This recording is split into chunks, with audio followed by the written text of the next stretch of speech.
अस्सलामुअलैकुम सामीन। 19 रबीउल अव्वल की तारीख़ शुरू हो चुकी है। 4 अक्टूबर है। ख़बर का उन्वान है, लंबी पूछताछ के बाद आम आदमी पार्टी लीडर संजय सिंह को गिरफ़्तार कर लिया गया है। ख़बर थोड़ी तफसील सुनिए।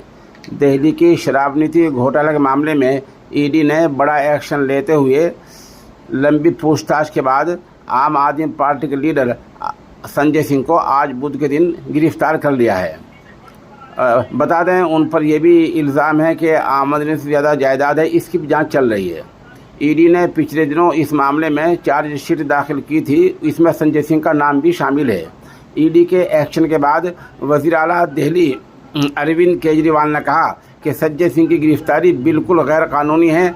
ये मोदी जी की बौखलाहट को जाहिर करता है और चुनाव तक ये कहीं और भी हिज़्ब मुखालिफ नेताओं को गिरफ़्तार कर सकते हैं।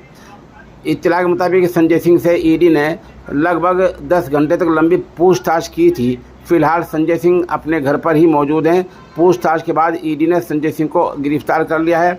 इसके बाद पैरामिलिट्री फोर्स की मौजूदगी बढ़ा दी गई है। अब ईडी के अफसरान संजय सिंह को लेकर जाएंगे। वहीं आम आदमी पार्टी के कारकुनान का भी संजय सिंह के घर के बाहर इकट्ठे होने शुरू हो गए हैं और शाम करीबन 6:30 बजे संजय सिंह से बाहर निकलने और उन्हें अपने मुआविनीन को खामोश करने की तलकीन की गई है। बहरहाल आम आदमी पार्टी के लोगों ने लंबा मुजाहरा किया है और साथ साथ ईडी ने अपने दफ्तर के बाहर एक ये नोटिस लगाया है कि अगर यहाँ किसी ने मुजाहरा किया, कोई यहाँ एहतजाज किया, तो उसको भी गिरफ़्तार किया जा सकता है।